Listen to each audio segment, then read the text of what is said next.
सूरजपुर के राजा सूर्य बहादुर एक दिन जंगल में शिकार खेलने गए। वह शाम को जब वापस लौट रहे थे तब उन्होंने देखा दो पुरुष और एक स्त्री आपस में बहस कर रहे थे। राजा ने पास जाकर पूछा, आप लोग क्यों आपस में लड़ रहे हो? आप सबका परिचय क्या है? पुरुषों में से पहला बोला, मैं कर्म हूँ। दूसरा बोला, मैं भाग्य हूँ। स्त्री बोली, मैं बुद्धि हूँ। बद्धी बोली, हमारे झगड़े का कारण है कि हम सब में सर्वश्रेष्ठ कौन है। राजा ने कहा, तो ये बात थी आप सबके झगड़े की? को तीनों ने कहा, अब आप ही बताए हम तीनों में सर्वश्रेष्ठ कौन है। राजा ने कहा, ये तो मैं अभी नहीं बताऊंगा, पहले मैं तुम सबको आजमा कर देखूंगा। राजा ने जंगल में एक लकड़हारे को लकड़ी काटते हुए देखा।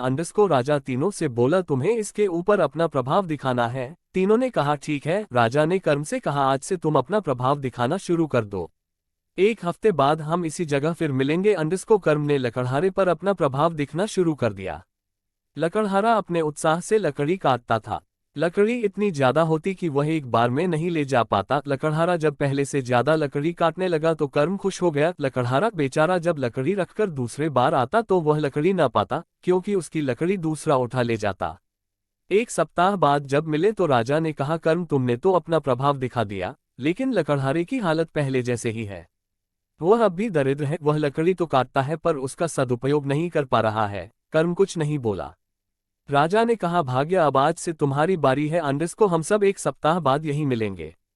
भाग्य ने अपना प्रभाव दिखाना शुरू कर दिया। लकड़हारा अब कर्म को छोड़कर भाग्य के भरोसे रहने लगा। वह आलसी हो गया। को वह सोचने लगा, भाग्य में होगा तो वह अपना जीवन अवश्य सुखपूर्वक बिताएगा। भाग्य ने लकड़हारे का साथ भी दिया। वह लकड़ी काटने नहीं जाता, पर उसे उतना धन मिल जाता था जितना उसे लकड़ी काटने पर मिलता था। ये देखकर भाग्य बहुत खुश हुआ। एक सप्ताह बाद चारों उसी जगह मिले। राजा ने कहा, भाग्य तुमने अपने प्रभाव से लकड़हारे को आलसी तो बना दिया पर उसे धनवान नहीं बनाया। तुमने उस पर वो कृपादृष्टि दिखाई, ये तो लकड़हारा पहले ही कमाता था। राजा की बात सुनकर भाग्य कुछ नहीं बोला।